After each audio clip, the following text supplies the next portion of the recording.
ପିଲାଙ୍କ ସହିତ ଖେଳିବାକୁ କାହାକୁ ବା ଭଲ ଲାଗିନଥାଏ। ଛୋଟ ପିଲାଙ୍କୁ ଦେଖିଲା ମାତ୍ରେ ଆମ ମନରେ ଥିବା ସବୁ ଦୁଃଖ ହଜିଯାଏ।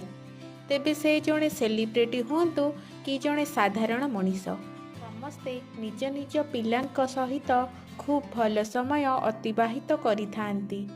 ତେବେ ନିକଟରେ ଅଲିଉଡ୍ ସୁପରଷ୍ଟାର ବାବୁସାନ ମହାନ୍ତି ବି ଏମିତି କିଛି କ୍ୱାଲିଟି ସମୟ ନିଜ ପୁଅ ସହିତ ବିତାଉଥିବାର ଦେଖିବାକୁ ମିଳିଛି।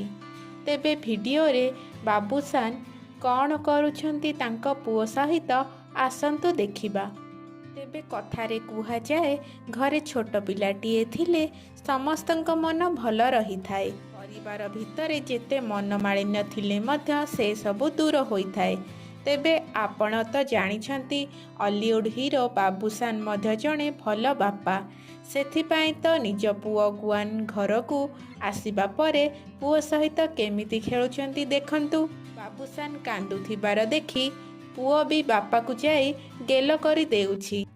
ହଁ ବନ୍ଧୁଗଣ, ଆପଣ ଏହି ଭିଡ଼ିଓରେ ଦେଖିପାରୁଥିବେ ବାବୁସାନ ଘରେ ଅଛନ୍ତି, ପାଖରେ ତାଙ୍କ ମା ଓ ପୁଅ ଅଛନ୍ତି। ତେବେ ବାବୁସାନ ପୁଅ ପାଖକୁ ଯାଇ ମିଛିମିଛିକା କାନ୍ଦିବାର ଅଭିନୟ କରୁଛନ୍ତି। ଆଉ ଠିକ୍ ସେତିକି ବେଳେ ଅପରାଜିତା ଗୁଆନକୁ କହୁଛନ୍ତି, ବାପା କାନ୍ଦୁଛି, ଟିକେ ଗେଲ କରିଦେ। ଆଉ ଜେଜେମା କଥା ଶୁଣି ଗୁଆନ ବି ଯାଇ ନିଜ ବାପାଙ୍କୁ ଗେଲ କରିଦେଉଛି। ଏମିତି ଗୁଆନ ଆଗକୁ ବି ଖୁବ୍ ମସ୍ତି କରୁଛି। ଗୁଆନ ଟିକିଏ ଖନେଇ ଖନେଇ କଥା ବି କହୁଛି, ବାପା ଡାକୁଛି। ଯିଏ ବି ଶୁଣିବ ତାଙ୍କୁ ବହୁତ ଖୁସି ଲାଗିବ। ସେହି ଭିତରେ ଗୁଆନକୁ ଅପରାଜିତା ଜଗା କାଳିଆଙ୍କୁ ପ୍ରଣାମ କର କଥା ବି କହୁଛନ୍ତି। ଆଉ ଗୁଆନ ବି ସେମିତି ଜଗା କାଳିଆ କହୁଛି। ତେବେ ଭିଡ଼ିଓଟି ଖୁବ୍ ଛୋଟ ହେଲେ ମଧ୍ୟ ଏଥିରେ ବାପା ଓ ପୁଅ ଖୁବ୍ ମସ୍ତି କରୁଛନ୍ତି।